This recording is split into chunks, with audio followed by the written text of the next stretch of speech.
Gaur Premanande Haribo.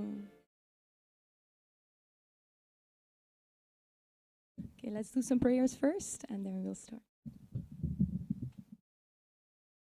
Om Jnana Timirandasya Jananjana Shalakaya Chakshurunmilitam Yena Tasmai Shri Gurave Namaha Namom Vishnupadaya Krishna Prishtaya Bhutale Shrimate Bhaktivedanta Swaminiti Namine Namaste Saraswati Deve Gauravani Pracharine Nirvishesha Sunyavari Paschachare Shatarine Panchakalpatarubhyascha Kripa Sindhubhya Evacha Patitanam Bhavnebhyo Vaishnavebhyo Namo Namaha Jai Shri Krishna Chaitanya Prabhu Nityananda Shri Advaita Gadadhar Shivasari Gaura Bhakta Vrinda Hare Krishna Krishna Krishna Hare Hare Hare Rama Rama Rama Hare Hare.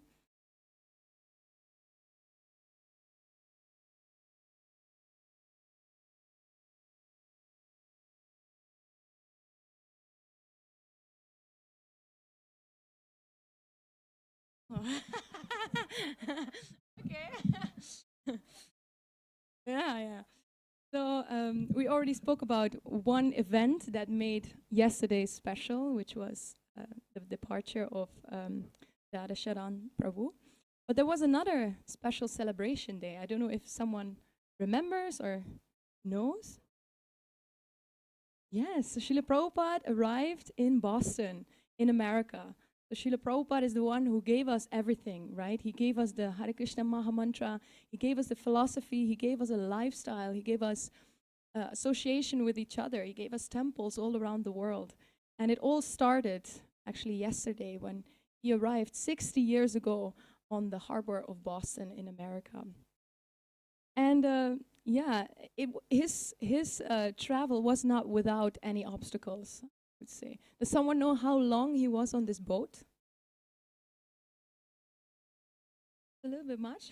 35 days in total. It was 35 days. But still, that's like 5 weeks almost, right? That's a long time to be in a ship. And it was not a cruise ship with a swimming pool and all kinds of shops. It was austere. It was the Jaladuta. If you check Radhadesh temple today and you see Prabhupada, they built a boat around him and it looks a little bit like the boat that he was on. And so he was there for 35 days on this boat, traveling all the seas towards America. And then actually on this trip, he had 2 heart attacks. So also health-wise, it was quite an obstacle for him. And there it didn't even stop because when he arrived in America, it was the coldest winter ever. I don't know if, who of you went to India before? Quite some? Okay, yeah. When you're in India, it's hot. It's warm. Very warm. So you wear like light things, sandals, nothing much. So Prabhupada, he arrived in these clothes in the coldest winter ever measured in America. Imagine that, huh? And then he came with how many rupees did he have? Like 50 rupees or something? 40 rupees, which is maybe 50 cents, 80 cents, I don't know. Nothing, right? And then he got robbed. So the few things that he had, someone robbed it. And then when he became a little bit successful and he gained followers and he made temples arise, around the globe, then the hardships didn't stop because then the lawsuits came, people suing him or people scamming him out of his land and his money. And all the letters with complaints and troubles that happened in the temple came. And then his own health. So actually, it was a life of struggle. It was a life of obstacles, but glorious. He sort of teaches us how to make obstacles not into something that drags us down, but makes obstacles sort of stepping stone to spiritual growth. I thought perhaps that's a nice topic for today. We speak about obstacles as stepping stone to spiritual progress, a stepping stone to elevating our consciousness. Sounds okay? Yeah. So many people that come to spiritual life, many people escape, I could say, to spiritual life because the world is harsh, right? We encounter so many troubles in the world, and then people think, okay, I go to spiritual life and then nothing is there. Shanti, shanti, shanti. Everything peaceful, love, harmony, amazing. That's what many people think when they come to a spiritual path. But may I ask you, you came to Krishna consciousness. How, in how many of you, troubles became more when you became Krishna devotee? Ooh. Only one? No way. You, yeah. So actually, we see that in spiritual life, suddenly when we come to spiritual life, we think it's going to be shanti shanti, but we, by reading, by hearing lectures, by going through the process, we discover so many things within our hearts which we never saw before that are maybe not so pretty. And we see also things in other people reflected, because all these things that are said in lectures, it's not within me, it's mostly within the people around me. I can see that. And when we do seva or we try to work together, sometimes clashes and the communication is not working. So it's not that when we come to spiritual life, all the obstacles are resolved. They are still there. And actually, we saw that also in Krishna's own life, because Vrindavan, where Krishna came to when he was born, it was a peaceful city.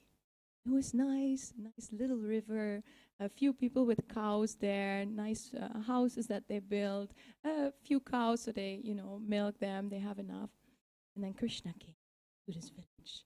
And when Krishna came, all the demons came along with him, and every day he was fighting, and and he was himself also stealing and pranking all the villagers. So the moment that Krishna arrives in the village, it became worse and worse. No more peacefulness in this little town. So actually that shows when God comes in our life, it's not that he makes everything go away and everything peaceful and harmony. No, he makes things, loose. He's trying to, trigger us to grow. And so that's the topic I would like to discuss today. Actually, the obstacles that come into our lives, they are not really the problem. The problem is our mentality about these obstacles that is wrong. Often we have like a misconception about calamities or things that are happening in our lives. So I wanted to discuss 3 today, and it is that we often think, we have a misconception that obstacles won't come. When they come, we are very surprised that they arrive at our doorstep, right? So the first one is, we think they don't come. The second one is, if they come, we think they're bad, need to be removed immediately. They're negative. No, not desirable. And the third thing is that there are some obstacles that are insurmountable. They are bigger than me. I can never overcome these things. They're like Himalayas in front of you. Huh? So these 3 things I thought we could discuss. Okay? So first a question for you. That is, raise your hand if this year you had problems with your health. We won't look around too much, just a sort of indication. Little high, if you had problems with your health. Okay. Yeah. If you have troubles, obstacles within your job, or not finding a job, or losing your job, something like that. Okay. If you had troubles with money this year. No one has any troubles. You raise your hand so we can see. Okay. If you have lost someone this year, that most of us, we lost. Yeah. So we see that these troubles, they come to all of us, or at least to our friends, or in our community, we encounter troubles. No one is without troubles, right? That is all of the True. So actually, we all know, on some sort of level, on the surface, we know that troubles will come to us. But when they arrive, we are still surprised. This is happening to me, or happening to my friend, to my mom, So that shows that we still had another expectation at heart. So we might know, but when it actually happens to us, we see that we actually didn't really know. For instance, we saw it with our friend Ravi Shankar Prabhu, heart attack. We know that death comes to all of us, but when it actually comes so suddenly, we are all not prepared. So we know and we don't know at the same time. Same thing with war. We might think, yeah, wars, that's something that is happening in the Middle East, that's happening in Ukraine, but not in Holland. It will never happen here. But if tomorrow war is, it can all happen. We are surprised. But life gives us earthquakes. Just like an earthquake is unpredictable, it just suddenly happens.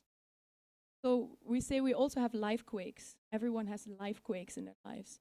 They say approximately 5 to 10 of these quakes you have, that unpredictable, sudden events that happen to you, calamity. So who of you had already 5 of those? Five life quakes? Who had already 10? You had your quota for this life? Okay, so you're all prepared. There are a few more to come for you. So there's a beautiful story that shows us how we can find solace in God, in Krishna, when calamities come. Arthur Ashe? Arthur Ashe? You know? Can you tell what he's famous for? No? Maybe it's a double name, could be. Huh? Also not? Nothing so artistic. No. He was a tennis player, actually. He was the first Afro-American dark-skinned person that won Wimbledon. And so he was super famous. He was top of it all. But he had a heart condition. And once this was quite acute. So he had to be rushed to the hospital and he had to get new blood. And this was actually an act of saving his life. People were trying to save his life. But when he came out of it, they said, okay, we saved your life, but we made a big mistake. We gave you blood that was infected by HIV. And so instead of saving his life, for the rest of his life, he was terminally ill. And so he did a conference where everyone could ask him questions. And there was this one fan of his that asked him, so how could God do this to you? Why did God do this to you? And he gave a beautiful answer to this. He said, well, on the planet, there are 500 million people who want to learn to play tennis. Out of this 500 million, there are 50 million people who actually learn how to play tennis. Out of those, there are 5 million that try to become professional tennis players. But out of those, only 5,000 actually make it. And out of those 5,000, only 500, they make it to a grand slam, to like a big tournament.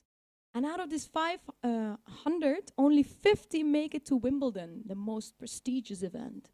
And out of those 50, only 2 are in the final. And of those 2, only 1 can win. And he said, and I won this tournament.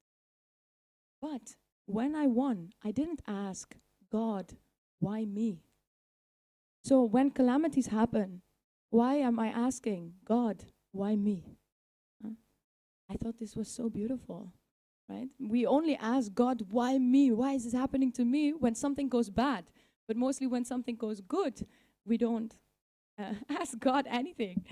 So I thought this was a beautiful mindset to help us think about when calamities overcome us, how we could think about it.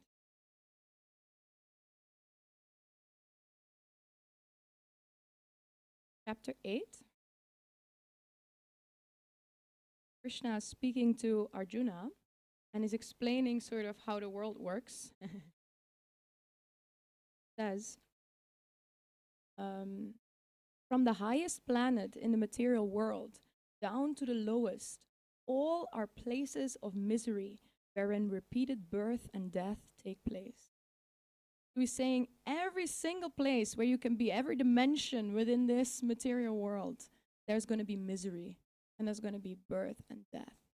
But still, somehow, we are expecting something different. We are expecting a life without any obstacles, without any problems. Why? Why? Why are we having different expectations?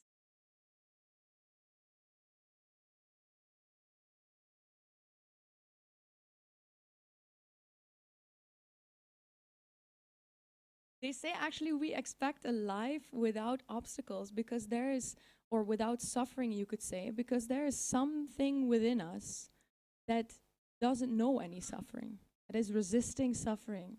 That is the soul. It feels unnatural for the soul to suffer because the soul doesn't know suffering. The soul comes from a place where there is no suffering. There is ananda, there is bliss.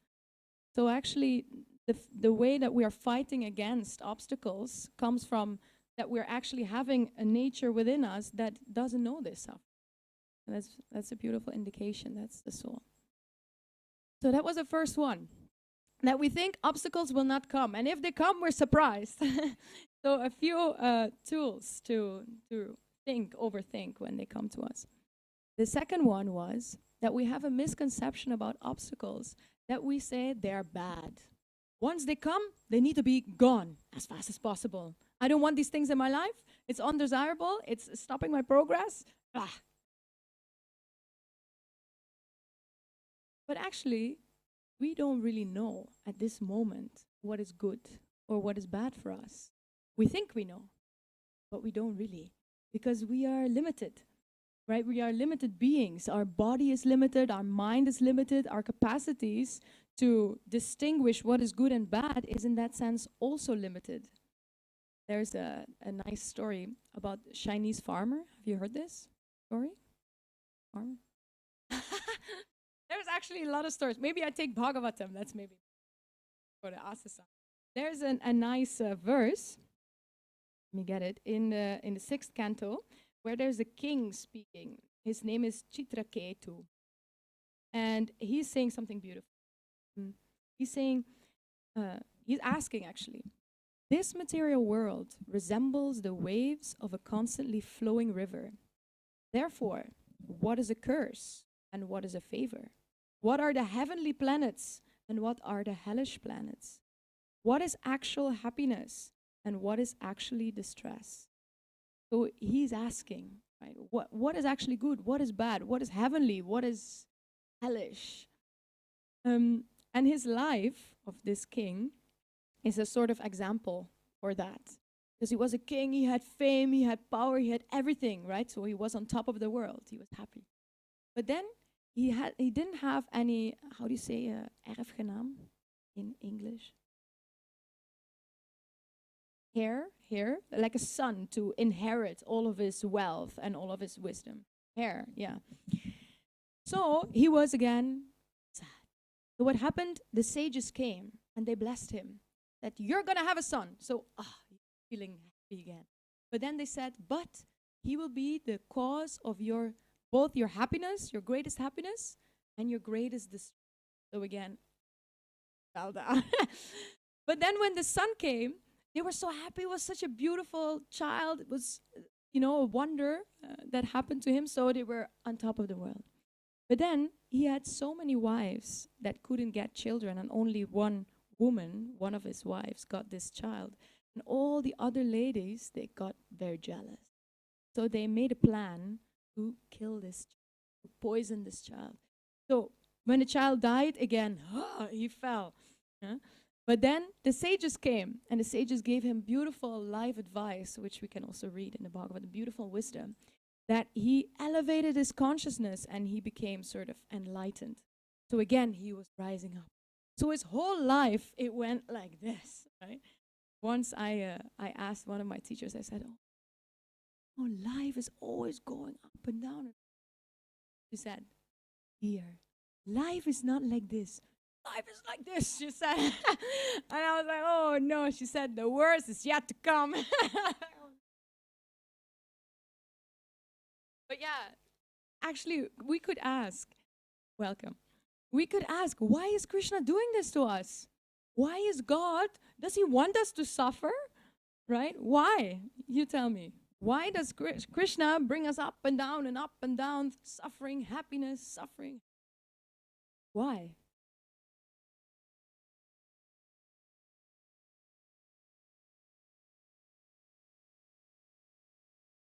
Immediately very elevated. Oh,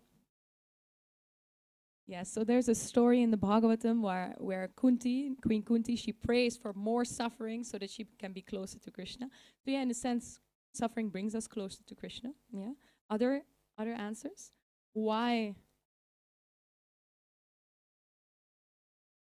Krishna take fun in us suffering, and then he puts these obstacles and problems in the world?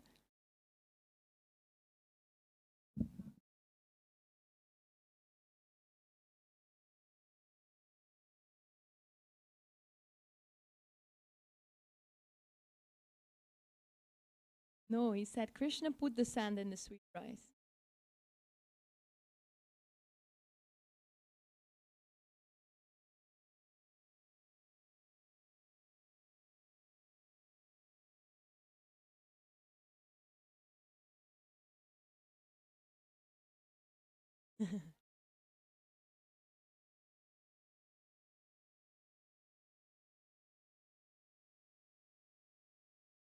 Actually, this example was also I I wanted to say exactly this. But that's beautiful. Yeah. He used to say that like these obstacles and these problems, negativity is like pouring a little bit of sand in sweet rice. And when you see it, it looks amazing, but when you eat it, it's not that great. And he said, why is Krishna doing this? He's doing this because if he would give us a paradise and there would be no suffering, we would never come back. We would just be there all the time. So Krishna's giving us suffering is actually his grace because he wants us to come back to him. And it is the obstacles that we get is actually his love because he cannot live without us. So he wants to bring us back. The second one of the possibilities why suffering is in this world is to get rid of material attachments. Material attachments are really like keeping us in material consciousness. So there's this little story about a couple, man and wife, and they were in a boat. They were rowing, and it was stormy at night, and their navigation it went out. So they were like, "Oh no! Now we have to, we have to row to the shore so we can save ourselves." So for hours and hours, they were rowing and rowing and trying to get to the mainland. And then when the waves calmed down a little bit and the storm went away, their computer started working again. They saw we're exactly the same spot where we left. How is it possible? All night we've been rowing, rowing, rowing, and still we're at the same place. How? Thinking? No. The anchor was still out. So they were rowing, rowing, but the anchor was out. So actually, this is our lives. When we have material attachments, it's like an anchor keeping us at the same place. So we can, even in spiritual life, we can chant, chant, chant, chant, chant. But if we keep material attachments, the chanting won't have the same effect. It's the 10th offense in chanting. The 10th offense against the holy name is to keep material attachments in your heart, even though you understand the philosophy. So if we keep material attachment, they are weighing us down. It's like our weight that is keeping us in this material world. So by giving us obstacles, Krishna is actually helping us by getting rid of these material attachments. And next to that, there's also a beautiful little experiment where you have two balls. In Dutch, we call it knikkers. Maybe some of you used to do it on primary school, knikkers, these balls. And you have two ways. One of them is going like this, straight. One of them is going like that. And exactly the same time, you push them forward. Which ball is arriving first? At the end station. Yeah, this one. Yeah. So if we release two balls, the one in the straight line where nothing is happening, he actually arrives later than the one that's going up and down. Yeah, it goes down eventually, but this one is getting speed. Right? So actually, obstacles in the material world, they are helping us to get to the end faster because Krishna wants us back. So actually, then we can see that obstacles in our lives are not a bad thing. They're actually Krishna's gift for us, right? And then And then the third one. Some of us, some of us may say, okay, I know that obstacles will come to me. I know that problems will come and suffering.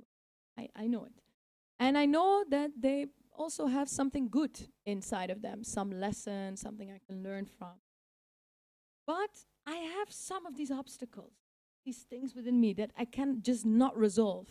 Some kind of mindset or desire or some obstacle that keeps coming back. No matter what I try, it feels like it's insurmountable. I cannot overcome this. There's a nice story that says something about this. It's about a king, and before in these ancient times, all the people would come to the king with all of their problems. Right? There was once a week you go to the king, you go to court, and you either bring a present or something nice like a chicken or some crops from the land. Bring something for the king, and then you lay your problems in front of the king, because the king is responsible for everything back in the days. So even if your wife cheated on you, it was the king's fault. Huh? Or someone stole your cow, it's the king's fault. The king has to do something about it. So the king, at some point, he was thinking, oh my God, all these people come with all these problems to me. What do I need to do? I need to do something. So he came up with a plan. He told to all the villagers, he told them, okay, you know what? I'm opening a gallery, like an art gallery, with things. And you can come and you make the exhibition. You bring your problems and you show your problems to the world. This is going to be the exhibition. The whole village, you bring your problems, you put them on a screen or whatever, and that is going to be the artworks in this gallery. So everyone came to watch because they thought, oh, you know, it's always nice to see other people's problems. As long as it's nothing to do with me, then it's good. So everyone came and they were looking at these problems of these villages and they were like, oh, you seen that? Oh, and that person is, oh my God. And you see that? So they were walking around. And after a good hour, they came out. And then at the exit, there was the king. And he said, yes, this was a free exhibition, but you have to pay an exit fee. Not an entrance fee, but the exit fee. I said, oh, what is it? So he said, you have to go back into the gallery and take one problem with you outside and resolve it. Ooh, so then the people, they walked into this gallery with a whole different mindset. And they didn't look at it like, but they looked at it, oh, now I have to solve it with a lot more compassion. So what did they do? What problem did they take? Yes, actually they came outside not with the easiest problem, but with their own problem. They all took their own problem. So often when we don't have that experience, we think that our problems are the worst. This is like my problems are much heavier than those of others, right? But this gave these people the insight that actually everyone has trouble, and I'm rather solving my own things than someone else's. And we have help. We have Krishna's help. We have God's help. There are some beautiful verses in Bhagavad Gita that show this.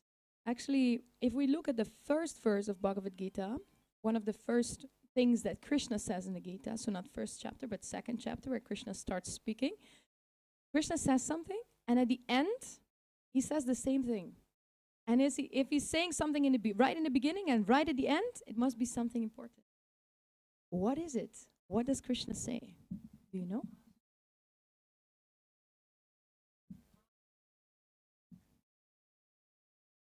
Yes. So Krishna is saying right at the beginning of Gita, when Arjuna just put all his troubles on the table, then Krishna says, do not worry. And in the end, in Bhagavad Gita 1866, he's saying, do not fear. He's saying the same thing, don't worry, because we have Krishna. This beautiful verse, I'll read it to you. It's 1885. No, 1850. 1858, yeah. I'll recite also the Sanskrit. Makchita sarva durgani mat prasada tarishyasi attachatvam ahankaran nashrusyasi nayankshasi. He's saying, if you become conscious of me, you will pass over all the obstacles of conditional life by my grace. However, if you do not work in such consciousness, but act through false ego, not hearing me, you will be lost. Beautiful, huh? So he's actually saying, if you become conscious of me, if you become conscious of God, of Krishna, you will pass over all the obstacles of this conditioned life by his grace. But if you don't do that and you work through your own false ego and you don't hear his words and take his words to heart, you will be lost. So actually, by his grace, we can overcome so many of these obstacles. They say that real peace is not the absence of problems, that is the presence of God. I thought this was so beautiful. Huh? The real peacefulness in life is not the absence of obstacles and problems and suffering, it is the presence of God. And then there's this running joke that often Keshava Swami uses. He says, don't tell God how big your problems are, but tell your problems how big God is. But we can even go a step further. There's Bhaktivinoda Thakur. He's giving us a sort of transcendental view. If we really elevate ourselves, he's saying something beautiful in Saranagati, so his prayers, his songs about surrender. He's saying the following: all the troubles encountered in your service shall be the cause of great happiness. For in your devotional service, joy and sorrow are equally great riches.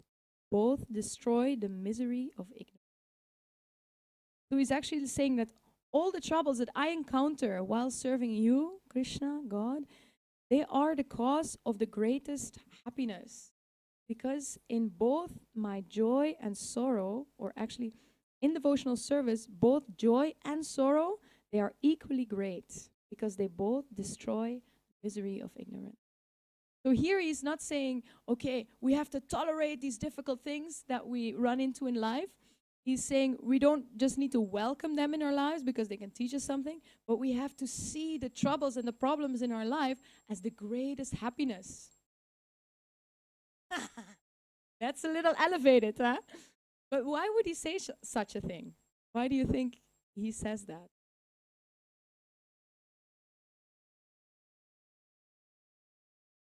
Something?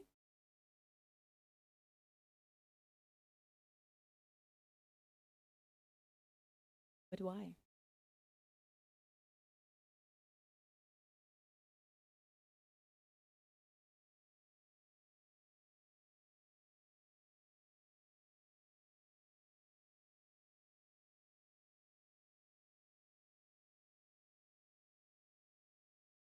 Come closer to Krishna, we take deeper shelter, we begin to see Krishna's hand in everything. Also, our weak points are exposed. So we need to work on ourselves. We need to start doing something. And also, our tendency why we came to this material world is because we want to control things and we want to enjoy things. And when obstacles come, Krishna takes those things that we can control and that we want to enjoy, he takes them away. So he's taking that mentality also away that brought us to the material world in the first place. So it's actually helping us to immediately take out the root cause of our material disease, you could say. So I thought that was beautiful. And maybe to give some last points, things that we can actually do ourselves, because now we heard a few things about obstacles, how they happen to us all, even though we don't expect it, they happen. So we sort of begin to accept that. And then we see that they're not bad, but they bring a lot of good. And then we go further, we see that Krishna's grace is involved, and then what happens to them. But there are 5 sort of key things that we can do to help ourselves overcome obstacles in our life. So the first one is, and that we need to stay spiritually inspired always. We need to have some kind of inspiration, something that makes us fiery in the heart, something that we feel like, yes, by, for instance, reading, we find some points that really, trigger the intelligence. Or we go to a really great kirtan and then we can surf on that wave of kirtan for the rest of the week. Or we go and visit a new temple and we get so inspired, like, okay, that I want to do at home as well. So we need to be spiritually inspired in some way. That will help us to, when difficulties come, that we still have this inspiration within us and we throw that over the obstacle, and then be easier to continue in spiritual life. Second one is that we keep the mission, the goal, the purpose in mind. Because if we have a purpose, then you sort of have a lens where to look, and you're not distracted by the little things that are happening around you. When you have like a deep mission, a point on the horizon where you want to go, then it's much easier to overcome the obstacles along the way. And it's not just the bigger mission, like, okay, I want to be with Krishna at the end of my life, or I want to make everyone in the world Krishna conscious, but to also make it specific to who you are, like to find your mission within the mission. What is your strength? And that brings us to a third point, which is that we have to be situated in the right psychophysical nature. So Varn Ashram and our Svadharma. So we need to be steady in our path that we're walking. It has to fit who we are. It doesn't have to be against who we are. So for instance, I used to be a ballet dancer before. And you could put me behind a desk, and I could do it physically and mentally. I could probably do it, but I'd be very unhappy because I want to move and I want to, be energetic. Because that desk work is not really my dharma, my svadharma, my path in this world that fits my nature and my mind. So we need to find that path, because if we're safe in that, if it's peaceful there, then when obstacles come, it's okay. It's easier to overcome because we're rightly situated. Then the fourth one is that we need to be emotionally connected. We need to have friends around us. We need to have people that we can rely on, that can tell us, come on, that push us a little bit, or that give us advice or tips, or take us by the hand and let's go, let's walk the path. We need to be emotionally connected. And the last one is that we need to be regulated ourselves also. So regulated in our eating, in our chanting, in our prayer, in our sleeping. Because if that is already messy, then unsteady, then when obstacles come, it's easier to sort of lose yourself. But if you're steady and obstacles come, then at least you have that rhythm that you're in, so it's much easier. So those are 5. I hope you like them. 5 that you can take that help us to overcome these obstacles. And I would add a 6th one, and that is praying for Krishna's grace. And that is something that Prabhupada did when he was, actually how we started the class, when he was coming to America. He was praying to Krishna on the boat, and the day that he arrived at the shore, he wrote beautiful prayer. And I want to share that with you as the end. Some of you heard this poem before? Yeah? Some? It's a little bit long, but I think it's beautiful, and because today we're remembering also a little bit Prabhupada in that way, I thought it's nice to just say the whole thing. So he wrote half of it when he was actually on the boat traveling to New York, and when he arrived that same day, he finished the poem. So he's saying, "My dear Lord Krishna, you are so kind upon this useless soul, but I do not know why you have brought me here. Now you can do whatever you like with me. But I guess you have some business here. Otherwise, why would you bring me to this terrible place? Most of the population here is covered by the material modes of ignorance and passion. Absorbed in material life, they think themselves very happy and satisfied, and therefore they have no taste for the transcendental message of Krishna. I do not know how they will be able to understand it, but I know that your causeless mercy can make everything possible, because you are the most expert mystic. How will they understand the mellows of devotional service? O Lord, I am simply praying for your mercy so that I will be able to convince them about your message. All living entities have come under the control of delusory energy by your will. And therefore, if you like, By your will, they can also be released from the clutches of illusion. I wish that you may deliver them. Therefore, if you so desire their deliverance, then only will they be able to understand your message. How will I make them understand this message of Krishna consciousness? I'm very unfortunate, unqualified, and the most fallen. Therefore, I'm seeking your benediction so that I can convince them, for I am powerless to do so on my own. Somehow or other, O Lord, you have brought me here to speak about you. Now, my Lord, it is up to you to make me a success or a failure as you like. O spiritual master of all the worlds, I can simply repeat your message. So if you like, you can make my power of speaking suitable for their understanding. Only by your causeless mercy will my words become pure. I am sure that when this transcendental message penetrates their hearts, they will certainly feel gladdened and thus become liberated from all unhappy conditions of life. O Lord, I am just like a puppet in your hands. So if you have brought me here to dance, then make me dance. Make me dance, O Lord, make me dance as you like. I have no devotion, nor do I have any knowledge, but I have strong faith in the holy name of Krishna.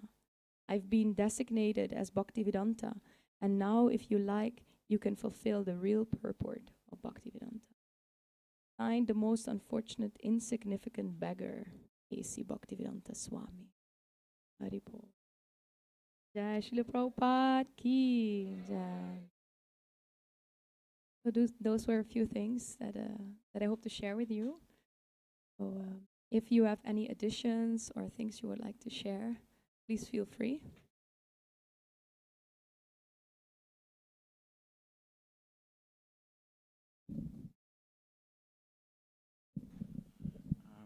Well, thank you so much, Mata.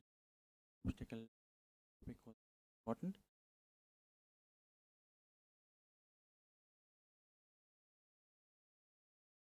So I have one question about while chanting. If there is an attachment of Prasadam and Mahabharadam, yeah.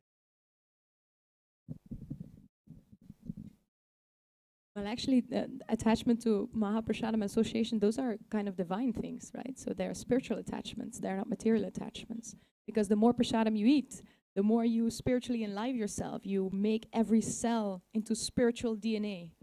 So if you're attached to prasadam, no problem. You can eat prasadam as long as you're regulated. And but if we don't offer food or we are attached to things like meat, then this is a material attachment that is dragging our consciousness down. If it's prasadam and it's the light prasadam, an association, if it's spiritual association, then it's not really attachment, a material attachment, right? Because when you are associating with a spiritual person, they are helping you to open your heart, to receive Krishna, to talk about Krishna. So, no, that you mentioned are spiritual attachments. Someone else?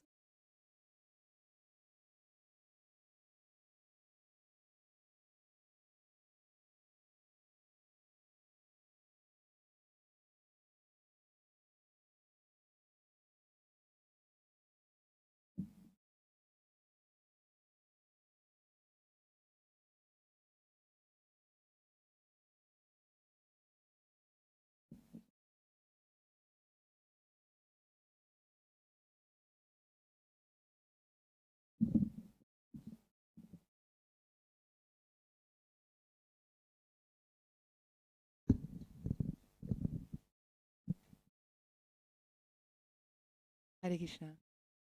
Jai Srila Prabhupada. Thank you so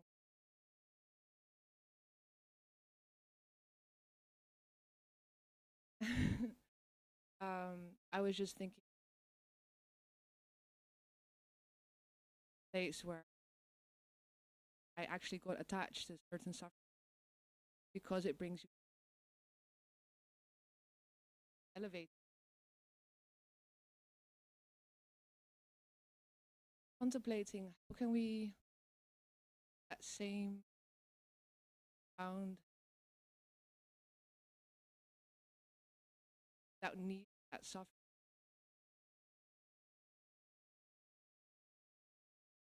Grateful.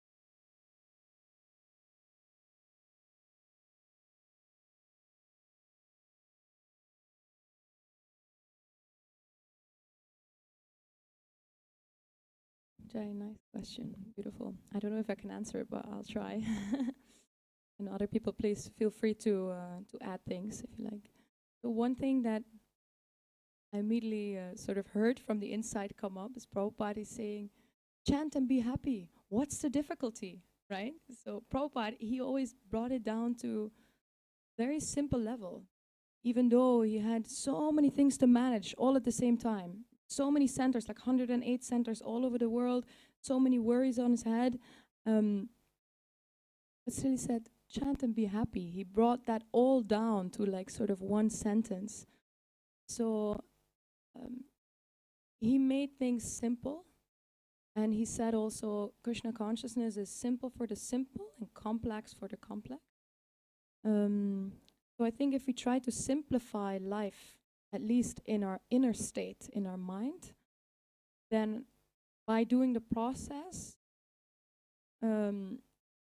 we can perhaps also see the changes on that level instead always having to dig and dig and dig and dig and find newer things to worry about. Yeah. So that was something that I felt that if we, how do we chant, or you say how do we say, but yeah, it's a pattern that we can sink into, that we are, maybe you were an acquaintance of Queen Kunti in your last life, and you're bringing that. But I think, yeah, an important thing is prayer and a sincerity of heart to wanting to understand how we can do that, how we can keep that process joyful, like Prabhupada told us, because his words have potency. So it is a possibility. We just have to find our way into that, on this, to walk on the same path. So I think, yeah, by sincere prayer, sincere heart, perhaps Prabhupada will reveal that to us, and also may reveal what is the problem that we're, why that attachment keeps being there.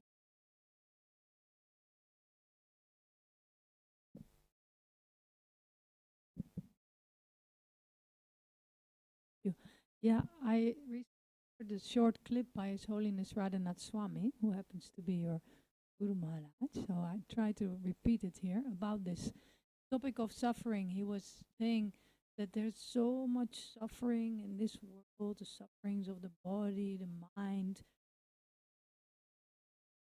universal practically. But then when we become Krishna conscious, we sorry. Normally we put ourselves as conditioned soul, we put ourselves in the center. You know, my happiness, this. But when we become Krishna conscious, then and Krishna becomes in there, then the suffering is transferred. It's becomes, then the suffering you become. I'll send it to you. It's the pure devotion. Also, they suffer because out of compassion. They see the suffering of others and then they suffer that. But he said that is compassion. And then he said that is a spiritual ecstasy. We heard about, yes, we have to be compassionate and, you know, then you paradukkha dukhi. Okay. But then he said that's a spiritual ecstasy. I thought, wow, that woke me up. I thought, oh, that type of suffering is kind of enjoyable. So let me try to cultivate my compassion for others, not worry about my problems, but also not try to avoid suffering, because there is suffering. If we start to care about others, we may also, it hurts the suffer. But then that turns, now for that you have to ask Maharaj how that works. I'm not there yet. But I thought it's fascinating. We try to get rid of feeling bad and suffering, but even for the great souls, they're also suffering. But the quality of the suffering is different. So that gave me some. You pass them.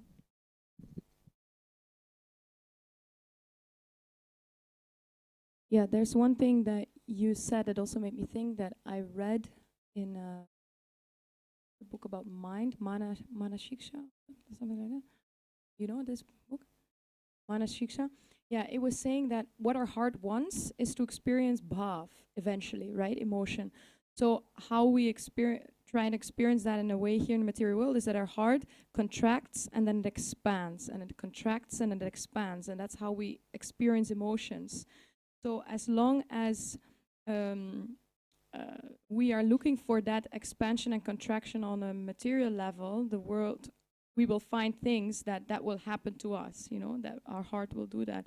But as soon as we try and find that in spiritual life, then the outside world doesn't have to force us anymore, because we have that in spiritual life, that bhav. And the same thing is was happening, or was said in a different way, when we were with Jayadvaita Swami in Vrindavan. And my Guru Maharaj Kanamakana Swami, he was at the end of his life. So I asked a similar question. You mentioned urgency, right? That you feel the urgency when calamities came. So I also asked him, like, now we feel the urgency of putting spirituality on number one, because, you know, we see our Guru Maharaj and he's leaving this world, so we put everything aside and it's just spiritual life. But after a few months or after a few years, then how can we keep that urgency in our hearts? And he said one simple thing, and I guess simple for the simple. He said, read. Because reading, it will bring us in touch with that knowledge and bring our consciousness to that level where we can grab that urgency. And when it is already within us, then the world, Krishna doesn't have to give us that urgency through the world anymore, because it's already within our own heart. And then he said, then things will become more peaceful in the material world. Yeah. Jai Srila Prabhupada ki jai. Let's start the arti. Haribol.